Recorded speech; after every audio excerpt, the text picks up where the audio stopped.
आज हम सूबा शासन के बारे में पढ़ेंगे। सूबा शासन को सूबेदारी प्रथा भी बोलते हैं।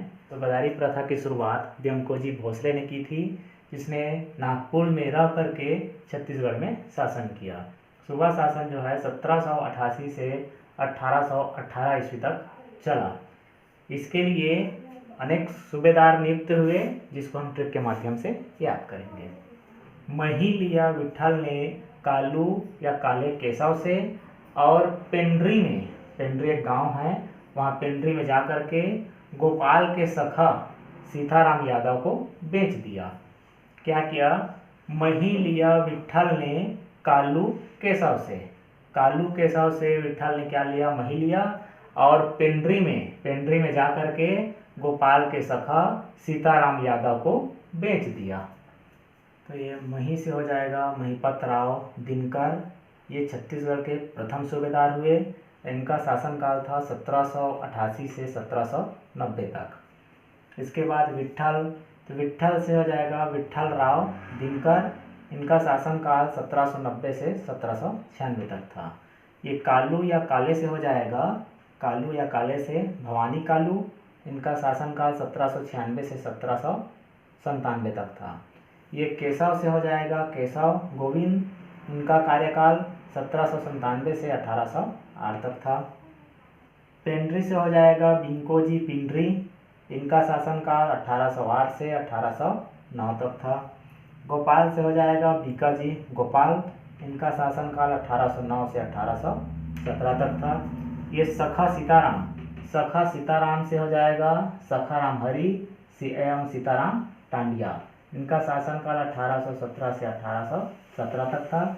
यादव से हो जाएगा यादव राम दिनकर, और इनका शासनकाल था 1817 से 1818 तक। ये छत्तीसगढ़ के अंतिम सूबेदार नियुक्त हुए। अब हम छत्तीसगढ़ के सूबेदार को विस्तार से पढ़ेंगे। तो पहला है महिपत राव दिनकर।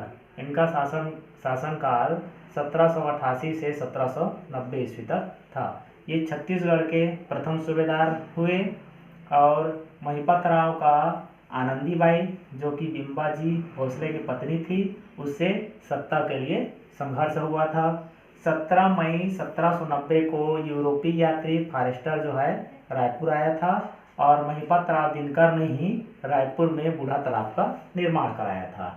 महिपत राव के बाद आता है विट्ठल राव दिनकर। इनका शासनकाल 1790 से 1796 ईस्वी तक था। विट्ठल राव को ही परगना पद्धति के जन्मदाता व लागूकर्ता कहते हैं। परगना पद्धति के प्रमुख को कमाविजदार कहते हैं। और इसी के समय में ही जेटी ब्लंट जो है 31 मार्च 1795 को रायपुर और 13 मई 1795 को रतनपुर आया था। विट्ठल राव के समय में ही 1795 में भोपालपट्टनम का संघर्ष हुआ था, जो कि बस्तर क्षेत्र में है। अगला सूबेदार हुए भवानी कालू जो है सबसे कम अवधि तक सूबेदार हुए थे।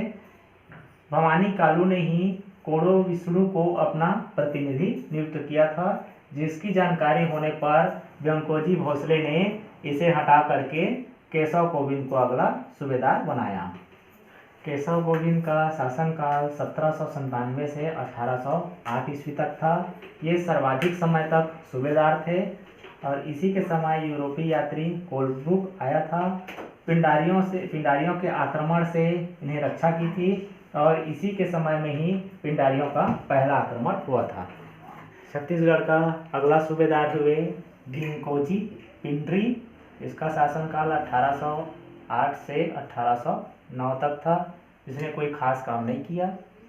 इसके बाद में अगला सूबेदार हुए बीकाजी गोपाल। इसका शासनकाल था 1809 से 1817 तक। इसका उपनाम बीका भाव भी था। इसे बीका भाव के नाम से भी जानते थे।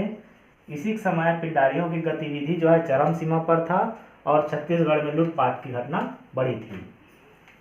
बीकाजी गोपाल के समय में ही व्यंकोजी भोसले की मृत्यु हुई थी 1811 में। रघुजी द्वितीय की मृत्यु हुई थी, और परसोजी या पुरुषा जी की भी मृत्यु हुई थी। इसी के समय में अप्पा जी जो है भोसले शासन के रूप में नियुक्त हुए और बीका जी गोपाल के समय में ही अंग्रेज गवर्नर लॉर्ड हेस्टिंग और अप्पा जी के मध्य सहायक संधि हुआ था। इसके बाद अगला सूबेदार हुए सखाराम हरी और सीताराम टांडिया। इसका शासनकाल था 1817 से 1817 तक। रतनपुर के एक निवासी ने सखाराम हरी की गोली मार करके हत्या कर दी थी। इसके बाद में अगला शासक आया यादव राम दिनकर। ये छत्तीसगढ़ के अंतिम सूबेदार हुए। इसका शासनकाल 1817 से 1818 तक था। 1818 तक छत्तीसगढ़ में पिंडारियों का अंत हो गया था। ब्रिटिश रेजिडेंस जेनसिंग ने ये सूबे प्रथा को समाप्त करके ब्रिटिश अधीक्षकों की नियुक्ति की थी। उसके बाद में 1818 से 1830 तक ब्रिटिश अधीक्षक शासन किए।